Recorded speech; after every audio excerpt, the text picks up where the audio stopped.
ഇത് കേരളത്തിലെ ഒരു ആമ്പൽക്കുളമോ താമരക്കുളമോ അല്ല. ഞാനിപ്പോൾ ചൈനയിലാണ്. ചൈനയിലെ സിലി എന്ന ഗ്രാമത്തിൽ. കാസലുകൾ പോലെ പണിതിരിക്കുന്ന ധാരാളം വലിയ കെട്ടിടങ്ങളുള്ള ഗ്രാമം. ഡയോളു എന്നറിയപ്പെടുന്ന ഈ കെട്ടിടങ്ങളാണ് സിലി ഗ്രാമത്തിലെ ഏറ്റവും വലിയ ആകർഷണം. നെൽപ്പാടങ്ങളുടെ നടുവിലും താമരക്കുളങ്ങളുടെ ചുറ്റിലുമായി അത്തരം നിരവധി കെട്ടിടങ്ങൾ ഇവിടെയുണ്ട്. ഗ്രാമങ്ങൾ മനോഹരമായി ഒരുക്കി വച്ചിരിക്കുന്നതുകൊണ്ട് ധാരാളം ടൂറിസ്റ്റുകളെത്തുന്നു. നഗരങ്ങളിൽ നിന്ന് ഏറെ അകന്ന് ഉൾനാട്ടിലെ ഒരു ഗ്രാമമാണിത്. 3 മണിക്കൂർ കാറിൽ സഞ്ചരിച്ചാണ് ഞങ്ങൾ ഇവിടെ എത്തിയിരിക്കുന്നത്. യഥാർത്ഥ ചൈനീസ് ഉൾഗ്രാമം കാണാൻ വേണ്ടി ഇവിടേക്ക് വരികയായിരുന്നു. ഡയോളു എന്ന ഗോപുരങ്ങളാണ് ഈ കാണുന്നതൊക്കെ. ഇവിടെ പലയിടത്തും വലിയ കുളങ്ങളിൽ താമരയുടെ കൃഷി നടക്കുന്നുണ്ട്. ഇതിന്റെ കിഴങ്ങ് ഇവരുടെ ഇഷ്ടപ്പെട്ട ഒരു ഭക്ഷ്യവിഭവമാണ്. ലോട്ടസ് റൂട്ട് സൂപ്പർ മാർക്കറ്റുകളിലെല്ലാം വാങ്ങാൻ കിട്ടും. ഇതൊക്കെയാണ് ഡയോളോ എന്നറിയപ്പെടുന്ന കെട്ടിടങ്ങൾ. ഇവിടുത്തെ മിങ് ഷിലു എന്ന ഡയോളോവിലേക്കാണ് ഇനി ഞങ്ങൾ കയറി ചെല്ലുന്നത്. 1925 നിർമ്മിച്ച കെട്ടിടമാണിത്. ധാരാളം ടൂറിസ്റ്റുകൾ. ഇവരെല്ലാം ചൈനക്കാർ തന്നെയാണ്. ചൈനയുടെ പല പട്ടണങ്ങളിൽ നിന്ന് വന്നവർ. വിദേശികളെ അധികം കാണുന്നില്ല. ഈ വീടിന്റെ ഉടമസ്ഥരുടെ ഫോട്ടോകൾ ഭിത്തിയിൽ പ്രദർശിപ്പിച്ചിട്ടുണ്ട്. അമേരിക്കയിൽ പോയി ബിസിനസ്സിലൂടെ പണക്കാരനായ ഫാങ് റൂൻവെൻ എന്നയാളുടെ വീടായിരുന്നു ഇത്. അതിന്റെ 1-ാം നിലയിലേക്ക് കയറി ചെല്ലുമ്പോൾ നേരത്തെ കണ്ട വീട് പോലെ തന്നെയുണ്ട്. അടുക്കള എല്ലാ നിലകളിലും ഉണ്ടെന്നതാണ് ഇതിന്റെ പ്രത്യേകത. Writing table. ചുറ്റും കൊതുകുവല കൊണ്ട് മറച്ച നമ്മൾ കൂട്ടുകെട്ടിൽ, മേലാപ്പുകെട്ടിൽ എന്നൊക്കെ വിളിക്കാറുള്ള തരം കട്ടിൽ. മിക്ക ബെഡ്റൂമുകളിലും ഫർണിച്ചറുകൾ ഇങ്ങനെയാണ്. നല്ല വിലയുള്ള തേക്കുതടി കൊണ്ടൊക്കെ പണിത ഫർണിച്ചറുകൾ. എല്ലാ മുറിയിലും സമ്പന്നതയുടെ പ്രതിഫലനമുണ്ട്. അലങ്കാര സമൃദ്ധമായ തടി ഫർണിച്ചറുകൾ. പഴയകാലത്തെ സംഗീത ഉപകരണങ്ങൾ. ഒരു മൂലയിൽ കണ്ണാടിയോടുകൂടിയ ഡ്രസ്സിംഗ് ടേബിൾ. ഫർണിച്ചറുകളിലെല്ലാം ആഢ്യത്വമാർന്ന ഒരു ചൈനീസ് ശൈലി പ്രകടമാണ്. 100 വർഷം മുൻപത്തെ ചൈനീസ് തച്ചന്മാർ പണിതതാണ് ഇതൊക്കെ. മരം കൊണ്ടുള്ള ഫർണിച്ചറുകളാൽ സമൃദ്ധമായിരുന്നു പഴയകാല ചൈനയിലെ സമ്പന്ന വീടുകൾ. നല്ല നിലക്കണ്ണാടികൾ. ഈട്ടിയിൽ തീർത്ത ഫ്രെയിമാണ് ഇതിൻ്റേത്. കണ്ണാടി വാതിലുള്ള അലമാരികൾ. യാത്രയ്ക്കുള്ള പെട്ടികൾ. ഇതെല്ലാം 100 വർഷത്തിലധികം പഴക്കമുള്ളതാണ്. 1900-ന്റെ ആദ്യ ദശകങ്ങളിലെ സമ്പന്ന ചൈനീസ് ജീവിതത്തിന്റെ പ്രതിഫലനമാണ് ഇതിലെല്ലാം ഉള്ളത്. അക്കാലത്ത് സിലി പോലുള്ള ഗ്രാമങ്ങളിൽ നിന്നെല്ലാം ധാരാളം പേർ വിദേശത്തു പോയി പണമുണ്ടാക്കിയിരുന്നു. വിശ്രമിക്കാൻ റോക്കിംഗ് ചെയറുകൾ. അലങ്കാര സമൃദ്ധമായ ചാരുബെഞ്ചുകൾ. ഗ്രാമഫോൺ. ഇതെല്ലാം ചൈനീസ് ഫ്യൂഡൽ കാലഘട്ടത്തിന്റെ ഒരു കഥയാണ് പറയുന്നത്. അതായത് കമ്മ്യൂണിസം വരുന്നതിനു മുൻപുള്ള ചൈനീസ് സമ്പന്നരുടെ ജീവിതം. അതെല്ലാം കാണാൻ ചൈനയുടെ മറ്റു ഭാഗങ്ങളിൽ നിന്നെല്ലാം ആളുകൾ വരുന്നുണ്ട്. ഇവരുടെ പാരമ്പര്യത്തിന്റെ ഒരു പ്രദർശനമാണല്ലോ ഇതെല്ലാം. ഇദ്ദേഹമായിരുന്നു ഈ വീടിന്റെ ഉടമസ്ഥനായ ഫാങ് റൂൻവെൻ. അമേരിക്കയിൽ പോയി സമ്പന്നനായി മാറിയ ഫാങ് റൂൻവെൻ 1935-ലാണ് അന്തരിച്ചത്. ഞാൻ വീടിന്റെ പല നിലകൾ കയറിയും ഇറങ്ങിയുമൊക്കെ നടന്നു. എല്ലാ നിലകളിലും ധാരാളം സന്ദർശകരുണ്ട്. ഏറ്റവും മുകൾ നിലയുടെ തൊട്ടു താഴെയുള്ള നിലയിൽ വലിയൊരു മട്ടുപ്പാവുണ്ട്. ഇവിടെ നിന്നാൽ ഗ്രാമം മൊത്തമായി കാണാം. അതിമനോഹരമായ ഗ്രാമമാണ്.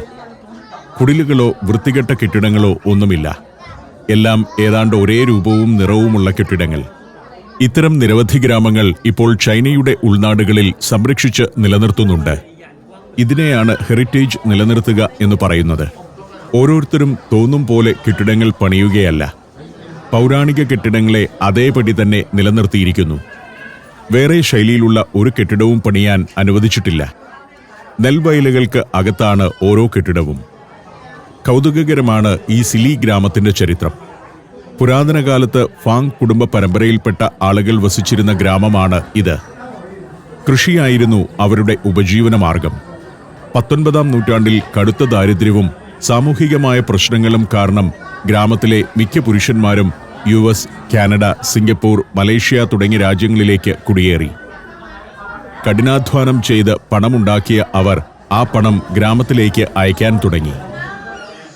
1920-കളായപ്പോഴേക്കും വിദേശങ്ങളിൽ പോയ പലരും തിരികെ എത്തി വലിയ വീടുകൾ നിർമ്മിച്ചു. അങ്ങനെയാണ് ഡയോളുകൾ എന്ന് വിളിപ്പേരുള്ള വീടുകൾ ഇവിടെ ഉയർന്നത്. ചൈനയിൽ ആഭ്യന്തര യുദ്ധവും അരാജകത്വവും നിലനിന്ന കാലമായിരുന്നു അത്. മോഷ്ടാക്കളിൽ നിന്നും കൊള്ളക്കാരിൽ നിന്നും രക്ഷ നേടാൻ സമ്പന്നർ കാവൽ ഗോപുരങ്ങളോടുകൂടിയ വീടുകൾ അഥവാ ഡയോളുകൾ ഇവിടെ പണിയുകയായിരുന്നു. നൂറുകണക്കിന് ആളുകൾ വരുന്നുണ്ട് ഈ ഗ്രാമം കാണാൻ. യുനെസ്കോ വേൾഡ് ഹെറിറ്റേജ് സൈറ്റും കൂടിയാണ് സിലി ഗ്രാമം. 2007-ലാണ് യുനെസ്കോ സിലി വില്ലേജിനെ വേൾഡ് ഹെറിറ്റേജ് സൈറ്റുകളുടെ ലിസ്റ്റിൽ ഉൾപ്പെടുത്തിയത്. വീണ്ടും അകത്തേക്ക് കയറി ചെല്ലുമ്പോൾ ഇവിടെ ഒരു പ്രാർത്ഥനാ മുറിയുണ്ട്. ദേവീദേവന്മാരുടെ ചിത്രങ്ങളോ വിഗ്രഹങ്ങളോ കാണുന്നില്ലെങ്കിലും ഇത് പൂജാമുറിയായിരുന്നു. ഗവൺമെന്റ് ഏറ്റെടുത്തപ്പോൾ വിഗ്രഹങ്ങൾ നീക്കം ചെയ്തതാവാം. ആ വീട്ടിൽ നിന്നും ഇറങ്ങി വീണ്ടും ഒരു താമരക്കുളത്തിന് സമീപത്തുകൂടി നടക്കുകയാണ്. ഇതൊക്കെ നാച്ചുറലായി തന്നെയാണ് നിലനിർത്തിയിരിക്കുന്നത്. വൃത്തിയായി സംരക്ഷിക്കുകയും ആളുകൾ നടന്നു പോകുന്നിടത്തൊക്കെ കല്ല് വിരിക്കുകയും ചെയ്തിരിക്കുന്നു. 5ഉം 6ഉം നിലകളുള്ള കൂറ്റൻ ഗോപുരങ്ങളായ ഡയോളുകൾ. ഒരേ സമയം സുരക്ഷാ ഗോപുരങ്ങളും കുടുംബത്തിന്റെ താമസ ഇടവുമായിരുന്നു അവ. ആഭ്യന്തര യുദ്ധവും ഭരണസ്ഥിരതയില്ലായ്മയും ചൈനയെ കലുഷിതമാക്കിയ 1920-കളിലും 30-കളിലും ഈ സിലി വില്ലേജിലെ താമസക്കാർ വലിയ ഭീഷണിയാണ് നേരിട്ടിരുന്നത്. വിദേശത്ത് പോയി ധാരാളം പണം സമ്പാദിച്ച് തിരിച്ചുവന്ന് ഗ്രാമങ്ങളിൽ താമസമാക്കിയവരെ ലക്ഷ്യമിട്ട് അക്കാലത്ത് പ്രത്യേക കൊള്ളസംഘങ്ങൾ തന്നെ പ്രവർത്തിച്ചിരുന്നു. അവർ ഇടയ്ക്കിടെ സമ്പന്ന വീടുകളിൽ ആക്രമണം നടത്തിവന്നു. ഇതിൽ നിന്ന് രക്ഷ നേടാനാണ് ഗ്രാമത്തിലെ സമ്പന്നർ വലിയ ഇരുമ്പുവാതിലുകളും വെടിയുണ്ടകളെ പ്രതിരോധിക്കുന്ന ചുമരുകളുമുള്ള ഡയോളുകൾ പണിതത്. ഡയോളുകളുടെ മട്ടുപ്പാവിലിരിക്കുന്ന കാവൽക്കാർ വീട് ലക്ഷ്യമാക്കി വരുന്ന കൊള്ളസംഘങ്ങൾക്ക് നേരെ വെടിയുതിർക്കുന്നതായിരുന്നു പതിവ്. പഴയ ചില വീടുകളെ റെസ്റ്റോറന്റുകളാക്കി മാറ്റിയിട്ടുണ്ട്. അതിന്റെ തിണ്ണയിലൊക്കെ ആളുകൾ ഇരിക്കുന്നു. ഇവിടെ ഇങ്ങനെ ഇരിക്കുന്നത് തന്നെ ആസ്വാദ്യമാണ്. ചെറിയ ചാറ്റൽ മഴയുണ്ട്. ഇതിലെയുള്ള നടത്തം ഒരനുഭൂതിയാണ്. ശരിക്കും നമ്മുടെ ഒറ്റപ്പാലവും കുട്ടനാടും പാലക്കാടൻ ഗ്രാമങ്ങളുമെല്ലാം ഇങ്ങനെ ആക്കാവുന്നതല്ലേ? അവിടുത്തെ അതേ പ്രകൃതിയും കാലാവസ്ഥയുമെല്ലാമാണ് ഇവിടെയും. ഡയോളു എന്ന് വിശേഷിപ്പിക്കുന്ന ഗോപുരങ്ങൾ ഗ്രാമത്തിൽ എവിടെയുമുണ്ട്. നെൽവയലുകളുടെ ഓരങ്ങളിൽ മുളക്കൂട്ടങ്ങൾ. അതെല്ലാം കൂടി പ്രത്യേകമായൊരു ആംബിയൻസ് ആണ് ഇവിടെ ഒരുക്കുന്നത്. വേറൊരു ഭാഗത്തു നിന്ന് ഒരു പാട്ട് കേൾക്കുന്നുണ്ട്. അവിടെ കുറച്ചാളുകൾ കൂടി നിൽക്കുന്നു. അങ്ങോട്ട് നടന്നു. വയൽ വരമ്പത്ത് കല്ലാണ് വിരിച്ചിരിക്കുന്നത്. അതുകൊണ്ട് ചെളിയിൽ ചവിട്ടാതെ നടക്കാം. നമ്മൾ ഗ്രാമീണ ടൂറിസം സെന്ററുകൾ ഉണ്ടാക്കുമ്പോൾ ഇതുപോലെ ചില അടിസ്ഥാന സൗകര്യങ്ങൾ ഒരുക്കിയാൽ മതി. ഇവിടെയാണ് സംഗീത പരിപാടി നടക്കുന്നത്. ചെറിയൊരു പന്തലിനകത്ത് 3 പേർ. ടൂറിസ്റ്റുകൾ ധാരാളമായി വരുന്ന ദിവസങ്ങളാണല്ലോ. ടൂറിസം ഡിപ്പാർട്ട്മെന്റ് അറേഞ്ച് ചെയ്തിരിക്കുന്ന പരിപാടിയാകാം.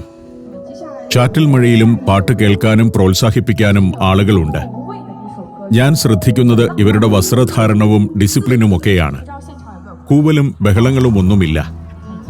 എല്ലാവരും മാന്യമായി വസ്ത്രം ധരിച്ചിരിക്കുന്നു. മാന്യത തന്നെയാണ് പ്രധാന കാര്യം. മരച്ചുവട്ടിൽ ഒരു റെസ്റ്റോറന്റ്. അത് ഇവിടുത്തെ ഗ്രാമീണർ തന്നെ ഒരുക്കിയതാവാം. മെയ് ദിനവുമായി ബന്ധപ്പെട്ട് ഒരാഴ്ചയോളം അവധിയാണ്. അതിനാൽ ധാരാളം ടൂറിസ്റ്റുകൾ വരുമെന്ന് പ്രതീക്ഷിച്ച് ഇവർ വീട്ടിൽ നിന്ന് ഭക്ഷണമുണ്ടാക്കി ഇവിടെ വിൽക്കാൻ വെച്ചിരിക്കുന്നു. വലിയ കുടയൊക്കെ റെന്റിനെടുത്തിട്ടായിരിക്കണം കച്ചവടം. വൃത്തിയും ഭംഗിയുമുണ്ട്. പ്രൊഫഷണലിസമുണ്ട് എല്ലാത്തിനും. മനുഷ്യർക്കും വൃത്തിയുള്ളതുകൊണ്ട് മൊത്തത്തിൽ ഒരു ആനച്ചന്തമുണ്ടെന്ന് പറയാം. കേരളത്തിലെ ഏത് ഗ്രാമത്തിലാണ് ഇത് സാധ്യമല്ലാത്തത്? ടൂറിസം സംബന്ധിച്ച് നല്ലൊരു വീക്ഷണമുണ്ടായാൽ കേരളത്തിലെ ഏത് ഗ്രാമത്തിലും നമ്മൾ ഈ എപ്പിസോഡിൽ കണ്ട കാര്യങ്ങൾ ചെയ്യാവുന്നതേയുള്ളൂ.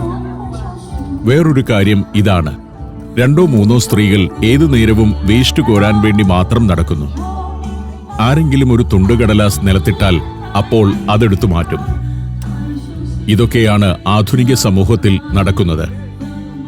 നമ്മുടെ ആളുകൾ സോഷ്യൽ മീഡിയയിൽ കമന്റ് അടിക്കാൻ മാത്രം പഠിച്ചാൽ പോരാ, ഇതുകൂടി കണ്ടു പഠിക്കേണ്ടതാണ്. നമ്മുടെ പഞ്ചായത്തുകളും ഇത് കണ്ടു മനസ്സിലാക്കണം. ഇങ്ങനെ ഒരു 10 പേരെ പഞ്ചായത്തിന്റെ എല്ലാ ഇടങ്ങളിലും നിയമിക്കണം. ഓരോ പട്ടണത്തിലും ഓരോ പ്രധാന പാതയോരങ്ങളിലും കൃത്യമായി ക്ലീനിംഗ് ജോലി നടക്കണം.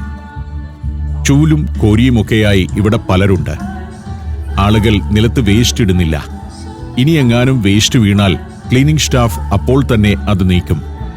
സിംഗപ്പൂരും സ്വിറ്റ്സർലൻഡും ചൈനയുമെല്ലാം വൃത്തിയോടെ കാണുന്നത് സ്വാഭാവികമായി വൃത്തി കൈവരുന്നതുകൊണ്ടല്ല. എല്ലായിടവും വൃത്തിയാക്കിയിടാൻ അവർ വലിയ എഫേർട്ട് എടുക്കുന്നതുകൊണ്ടാണ്. നമ്മൾ സ്വയം വൃത്തികേടാക്കുന്നതിനോടൊപ്പം മറ്റുള്ളവർ വൃത്തികേടാക്കുന്നതിനെ വിമർശിക്കുകയും ചെയ്യും. വിശാലമായ നെൽവയലുകളുടെ നടുക്കാണ് ഈ ഗ്രാമം. നമ്മുടെ കുട്ടനാട് പോലെ തന്നെ കടലിനോട് സാമീപ്യമുള്ള താഴ്ന്ന സമതല പ്രദേശങ്ങളാണിവിടം.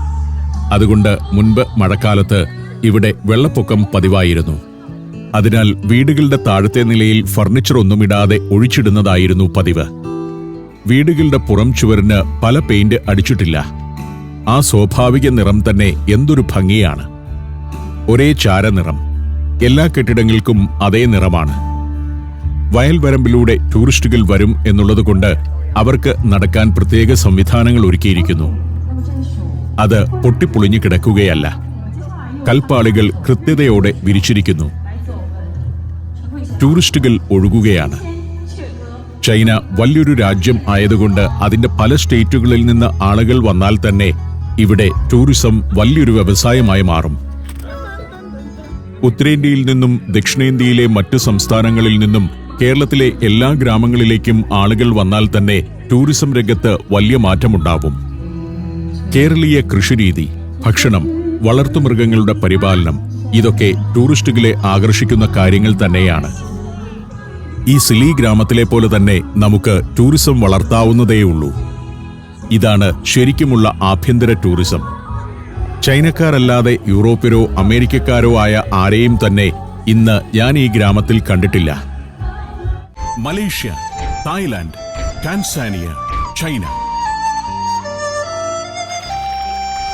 സഞ്ചാരം വോളിയം നമ്പർ 12 ഫുൾ HD-യിലുള്ള ഈ അപൂർവ ദൃശ്യയാത്രാ വിവരണ ശേഖരം സ്വന്തമാക്കാൻ 9995444222 എന്ന നമ്പറിലേക്ക് സഞ്ചാരം എന്ന് SMS ചെയ്യൂ. ഇവിടെ ഗ്രാമീണരുടെ വീടുകളുള്ള ഒരു ഭാഗമുണ്ട്. അവിടേക്ക് കയറി ചെന്നു. കുറെ വീടുകൾ. ആ വീടുകളുടെ ഇടയിലെ ഒരു വഴിയിലൂടെയാണ് പോകുന്നത്. കൃഷിയിടത്തിനകത്ത് ഒറ്റപ്പെട്ട വലിയ വീടുകൾ ഉണ്ടെങ്കിലും ഇവിടെ ഭൂരിഭാഗം വീടുകളും അടുത്തടുത്താണ് പണിതിരിക്കുന്നത്. ചാരനിറമുള്ള ഇഷ്ടിക കൊണ്ടാണ് വീടുകളുടെ നിർമ്മാണം. ചൈനയിൽ മിക്കവാറും ഉപയോഗിക്കുന്നത് ഇത്തരം ചാരനിറമുള്ള ബ്രിക്സ് ആണ്. അതിന്റെ പുറത്ത് പ്ലാസ്റ്റർ ചെയ്യാറില്ല. ചതുരപ്പെട്ടി പോലെയോ അലമാരി പോലെയോ തോന്നുന്ന വലിയ വീടുകൾ. കൃഷിയിടങ്ങൾക്ക് നടുവിൽ അങ്ങിങ്ങായി അവ ഉയർന്നു നിൽക്കുന്നു. ട്രോപ്പിക്കൽ കാലാവസ്ഥയാണ് ഇവിടെ. അതുകൊണ്ട് തന്നെ നമ്മുടെ നാട്ടിൽ വിളയുന്ന മിക്ക ഫലവർഗ്ഗങ്ങളും ഇവിടെയുണ്ട്. പപ്പായ, ചാമ്പ, പേര എന്നിവയെല്ലാം. ചൈനയുടെ തെക്കൻ ഭാഗമാണിത്. വീടുകളുടെ മുറ്റത്തേക്ക് കാറുകളും എത്തിയിട്ടുണ്ട്. 180 ആളുകൾ മാത്രമാണ് ഇപ്പോൾ ഈ വില്ലേജിൽ വസിക്കുന്നത്. സിലി ഗ്രാമക്കാരായ 248 പേർ US, കാനഡ, ഓസ്ട്രേലിയ തുടങ്ങിയ രാജ്യങ്ങളിലും വസിക്കുന്നുണ്ട്. നടന്ന് വലിയൊരു മുറ്റം പോലുള്ള ഭാഗത്തേക്കെത്തി. കല്ല് വിരിച്ച മനോഹരമായ മുറ്റം. ഞാൻ ആലോചിക്കുകയാണ്, കേരളത്തിൽ ഇങ്ങനൊരു ടൂറിസം കേന്ദ്രമുണ്ടായാൽ ഈ സ്ക്വയറിന്റെ അകത്തും പുറത്തും എല്ലാം പടുത വലിച്ചുകെട്ടി കുറെ തട്ടുകടകളും പെട്ടിക്കടകളും കാണും. കറണ്ട് കമ്പികൾ തലങ്ങും വിലങ്ങുമുണ്ടാവും. ഇവിടെ ഒരു കറണ്ട് കമ്പിയോ ഇലക്ട്രിക് പോസ്റ്റോ നിങ്ങൾ കാണില്ല. ചെറിയ കടകളുണ്ടെങ്കിലും അതിനൊക്കെ സൗന്ദര്യവും വൃത്തിയുമുണ്ട്. കല്ലും ഇന്റർലോക്ക് ടൈൽസും വിരിച്ചിരിക്കുന്നു. എല്ലായിടവും അടിച്ചുവാരി വൃത്തിയാക്കിയിട്ടിട്ടുണ്ട്. വരുന്ന ആളുകൾക്കും വൃത്തിയും ഭംഗിയുമുണ്ട്. ചിലയിടത്ത് തെച്ചിച്ചെടികൾ കൊണ്ടുള്ള അലങ്കാരങ്ങൾ. അവിടെവിടെയായി ഓരോന്ന് നടുകയല്ല, നടുന്നിടത്ത് നിറച്ചങ്ങ് നടുക. പിന്നെയുള്ള ഭാഗം പുൽമേടാണ്. അവിടെ ഒന്നും നടുന്നില്ല. മരങ്ങൾക്കിടയിലൂടെ കല്ല് വിരിച്ച പാത. എത്ര സ്വച്ഛസുന്ദരമാണ് ഈ ഗ്രാമം. ബാനറുകളും പോസ്റ്ററുകളും ആവശ്യമില്ലാത്ത ബോർഡുകളും ഒന്നുമില്ല. ബോർഡ് വെച്ചിട്ടുണ്ടെങ്കിൽ അവയ്ക്കൊരു ക്ലാസിക് ഭാവമുണ്ട്. ഇതൊക്കെ നമ്മുടെ ഓരോ പഞ്ചായത്തിലെയും ഭരണക്കാരും ടൗൺ പ്ലാനർമാരും കണ്ടുപഠിക്കേണ്ടതാണ്. എങ്ങനെയാണ് ഒരു ഗ്രാമത്തിൽ ഫെസിലിറ്റികൾ ഉണ്ടാക്കേണ്ടത് എന്ന്. നെൽവയലുകളും ആൽമരക്കൂട്ടങ്ങളും ഒക്കെ തന്നെയാണ് ഇവിടെയും കാണുന്നത്. പക്ഷേ ഇതിനകത്തുകൂടി നടക്കുമ്പോൾ ഒരു പ്രത്യേക ഫീലാണ്. ചെറിയ ചെറിയ ബോർഡുകൾ. ചാറ്റൽ മഴ കൂടിയുള്ളത് ഗ്രാമത്തിന് പ്രത്യേകമായൊരു ഭംഗി നൽകുന്നു. പടിപ്പുര കടന്ന് ഞങ്ങൾ സിലി വില്ലേജിന്റെ പുറത്തേക്കിറങ്ങി. ഇവിടെയും ആവശ്യമില്ലാത്ത രീതിയിൽ തട്ടുകടകളോ മാലിന്യമുണ്ടാക്കുന്ന കാര്യങ്ങളോ കാണുന്നില്ല. ഇത്തരം സ്ഥലങ്ങളിൽ പ്രാദേശികരായ ആളുകൾക്ക് വരുമാനമുണ്ടാക്കാൻ പെട്ടിക്കട തന്നെ വേണമെന്നില്ല. അതിന് മറ്റു സാധ്യതകൾ ഒരുക്കി നൽകാം. പാർക്കിങ്ങിൽ കാറുകളുടെ നിര. അടിപൊളി കാറുകൾ അനേകമുണ്ട്. ലീ എന്ന കാറാണിത്. ലീ ഓട്ടോ എന്ന കമ്പനി നിർമ്മിക്കുന്ന ഇലക്ട്രിക് കാറാണ് ലീ. തൊട്ടടുത്ത് സീക്കർ എന്ന കാർ. മറ്റൊരു പ്രീമിയം ഇലക്ട്രിക് കാറാണ് സീക്കർ. സീക്കറിന്റെ അപ്പുറം GSE എന്ന കാർ. അതോരോന്നും കണ്ട് ഞാൻ നടന്നു. വീണ്ടും ഒരു സീക്കർ കാർ. എല്ലാറ്റിനും ഗംഭീര ഡിസൈനാണ്. ചൈനീസ് കാറുകളുടെ ഡിസൈൻ നമ്മെ ഞെട്ടിക്കും. ഇത് BYD കാറാണ്. BYD ഇപ്പോൾ എവിടെയും സാന്നിധ്യമാണല്ലോ. ചൈനയിൽ സൂപ്പർ സ്റ്റാറാണ് BYD. അവരുടെ പുതിയ മോഡലുകൾ കണ്ടാൽ നമ്മൾ ഞെട്ടിപ്പോകും. BYD ഇന്ത്യയിലും വന്നിട്ടുണ്ട്. വളരെ കുറച്ച് മോഡലുകളെ ഇന്ത്യയിൽ ഇറങ്ങിയിട്ടുള്ളൂ. പ്രീമിയം ലക്ഷറി ഇലക്ട്രിക് കാറാണ് സീക്കർ. 2021 മാത്രം സ്ഥാപിതമായ ബ്രാൻഡാണ് ഇത്. വീണ്ടും ഒരു GSE car. Guangzhou automobile group പുറത്തിറക്കുന്നതാണ് GAC കാറുകൾ. ഇതൊരു ലീ കാറാണ്. ഇലക്ട്രിക് വാഹന രംഗത്ത് ലോകത്ത് മറ്റെവിടെയുമില്ലാത്ത വിപ്ലവമാണ് ചൈനയിൽ നടക്കുന്നത്. ഈ പാർക്കിങ്ങിൽ തന്നെ അത് കണ്ടറിയാം. വോയ എന്നൊരു കാറുണ്ട്. അവനൊരു ഗംഭീര കാറാണ്. ചൈനീസ് ഗവൺമെന്റിന്റെ ഉടമസ്ഥതയിലുള്ള ഡോങ്ഫെങ് മോട്ടോർ കോർപ്പറേഷൻ നിർമ്മിക്കുന്നതാണത്. ഞങ്ങൾ കാറിൽ ചെന്ന് കയറി. എനിക്ക് കുറെ കാറുകൾ കൂടി കാണണമെന്നുണ്ടായിരുന്നു. എങ്കിലും പോകേണ്ട സമയമായി. പിൻസീറ്റിലുള്ള സയാനയാണ് പൂവിനോട് കൂടുതലും സംസാരിക്കുന്നത്. ഗംഭീര കാറുകളുടെ പാർക്കിംഗ്. സിലി ഗ്രാമം കാണാൻ വന്ന ടൂറിസ്റ്റുകൾ ഭൂരിപക്ഷവും കാറിൽ എത്തിയവരാണ്. പബ്ലിക് ട്രാൻസ്പോർട്ട് കുറവാണിവിടെ. പബ്ലിക് ട്രാൻസ്പോർട്ടിനെ ആശ്രയിച്ചല്ല ഇവർ യാത്ര ചെയ്യുന്നതും. എല്ലാവരും വരുന്നത് സ്വന്തം കാറിലായിരിക്കും. ചൈനയിലെ ആളുകളുടെ സാമ്പത്തിക നിലവാരം വളരെ ഔന്നത്യത്തിൽ എത്തിയിരിക്കുന്നു എന്നുള്ളതാണ് അത് കാണിക്കുന്നത്. വഴിയിലെല്ലാം ഗംഭീര കാറുകൾ. അതിൽ വലിയൊരു ശതമാനവും ഇലക്ട്രിക് കാറുകളാണ്. ചൈനയിലെ സാമാന്യ സമൂഹം സമ്പന്നമായിക്കൊണ്ടിരിക്കുകയാണ്. അമേരിക്കയിലെ പോലെ തന്നെ. ടോൾ ഗേറ്റുകൾ ഇടയ്ക്കിടയ്ക്കുണ്ടെങ്കിലും ഈ ദിവസങ്ങളിൽ ടോൾ പിരിവില്ല. മെയ് ദിനം പ്രമാണിച്ച് ഇവർക്ക് ഒരാഴ്ച ഹൈവേയിലൂടെയുള്ള പോക്ക് ഫ്രീയാണ്. നഗരങ്ങളിൽ നിന്ന് ധാരാളം ആളുകൾ സ്വന്തം ഗ്രാമങ്ങളിലേക്ക് പോകുന്ന നാളുകളാണിത്. ഞങ്ങൾ തിരികെ ഹൈവേയിലേക്ക് കയറി. നേരം 4:30 കഴിഞ്ഞിരിക്കുന്നു. അതുകൊണ്ട് ഇനി മടങ്ങുകയാണ്. നല്ല ഗംഭീര പാത. വാഹനങ്ങളുടെ എണ്ണം വർദ്ധിക്കുന്നതിനനുസരിച്ച് ചൈന രാജ്യത്തെ പാതകളും വികസിപ്പിച്ചുകൊണ്ടിരിക്കുന്നുണ്ട്. ചൈനയിൽ 150ഓളം കാർ ബ്രാൻഡുകളുടെ നിർമ്മാണം നടക്കുന്നു എന്നാണ് കണക്ക്. ലോകത്തിലെ ഏറ്റവും വലിയ കാർ വിപണി ചൈന തന്നെയാണ്. ഇലക്ട്രിക് കാറുകളുടെ വിൽപ്പനയാണ് ഇപ്പോൾ ഇവിടെ ഏറ്റവും അധികം. ഡീസൽ പെട്രോൾ കാറുകളുടെ വിൽപ്പന സമീപകാലത്തായി 40% കുറഞ്ഞിട്ടുണ്ട്. BYD ആണ് ചൈനയിലെയും ലോകത്തെ തന്നെയും ഏറ്റവും വലിയ ഇലക്ട്രിക് ഹൈബ്രിഡ് കാർ നിർമ്മാതാക്കൾ. പോകുന്ന വഴിക്ക് പല ഭാഗത്തും കാണുന്നത് വലിയ ഇൻഡസ്ട്രിയൽ ഏരിയകളാണ്. ലോകത്തിന്റെ മാർക്കറ്റിൽ ആഫ്രിക്ക മുതൽ അമേരിക്ക വരെയും റഷ്യ മുതൽ അങ്ങ് അന്റാർട്ടിക്ക വരെയും ചൈനീസ് ഉൽപ്പന്നങ്ങൾ വിപണി പിടിച്ചടക്കിയിരിക്കുന്നു. അതുണ്ടാക്കുന്ന പ്രദേശങ്ങളാണ് ഈ കാണുന്നത് മുഴുവൻ. ആയിരക്കണക്കിന് ഫാക്ടറികളും നൂറുകണക്കിന് ഇൻഡസ്ട്രിയൽ ഏരിയകളും. ഒരു അത്ഭുതമാണ് ചൈന സൃഷ്ടിച്ചുകൊണ്ടിരിക്കുന്നത്. അത്രമാത്രം പ്രൊഡക്ഷനാണ് ചൈനയിൽ നടക്കുന്നത്. എത്രയെത്ര ഉൽപ്പന്നങ്ങൾ! ചൈന എല്ലാ രാജ്യങ്ങളെയും ഞെട്ടിക്കുകയാണ്. അത് കണ്ട് അമേരിക്ക ഉൾപ്പെടെ സ്തംഭിച്ചു നിൽക്കുന്നു. റെസ്റ്റ് ഏരിയയാണ് ആ കാണുന്നത്. കാർ യാത്രയ്ക്കിടെ നമുക്ക് അവിടെ പോയി വിശ്രമിക്കാം, ഭക്ഷണം കഴിക്കാം, പെട്രോൾ അടിക്കുകയോ ഇലക്ട്രിക് വാഹനം ചാർജ് ചെയ്യുകയോ ആവാം. അമേരിക്കയിലും യൂറോപ്പിലുമൊക്കെ നമ്മൾ പണ്ട് കണ്ടിരുന്ന സംവിധാനങ്ങളുടെ മോഡേൺ വേർഷൻ ഇവിടെ വന്നു കഴിഞ്ഞു. ഇൻഡസ്ട്രിയൽ ഏരിയ വിട്ടുകഴിഞ്ഞാൽ സ്വച്ഛസുന്ദരമായ പ്രകൃതിയാണ്. കൃഷിയിടങ്ങൾ, മലനിരകൾ, മലയുടെ ചെരിവുകളിൽ വനങ്ങൾ, വൃക്ഷനിബിഡമായ പ്രദേശങ്ങൾ, പിന്നെ കരിമ്പ് പോലുള്ള കൃഷിയുടെ തോട്ടങ്ങൾ. ഇതെല്ലാമുണ്ട് ചൈനയിൽ. കേരളത്തിലൊക്കെ ചിലർ നടത്തുന്ന ഒരു പ്രചാരണമുണ്ട്, ചൈനയിൽ മനുഷ്യർക്കെല്ലാ സൗകര്യങ്ങളുമുണ്ട്, പക്ഷേ സ്വാതന്ത്ര്യമില്ല എന്ന്. ഒരു സ്വാതന്ത്ര്യക്കുറവുമില്ല ഇവിടെ. എന്തു വേണമെങ്കിലും കഴിക്കാം, ഏത് സിനിമയും കാണാം, എന്തും ആഘോഷിക്കാം. നമ്മുടെ നാട്ടിലെ പോലെ രാഷ്ട്രീയത്തിലെ ചിലതരം താണപ്രകടനങ്ങൾ മാത്രമില്ല. കുറെ പന്നികളുമായി ഒരു ട്രക്ക് പോകുന്നു. നാളെ തീൻമേശകളിലേക്ക് എത്താനുള്ള പന്നികളാണ്. മാറിയ ചൈനയുടെ കാഴ്ചകളും കണ്ട് ഈ നാടിന്റെ വികസനത്തിന്റെ കഥകളും ഓർത്ത് ഞാൻ സഞ്ചാരം തുടർന്നു.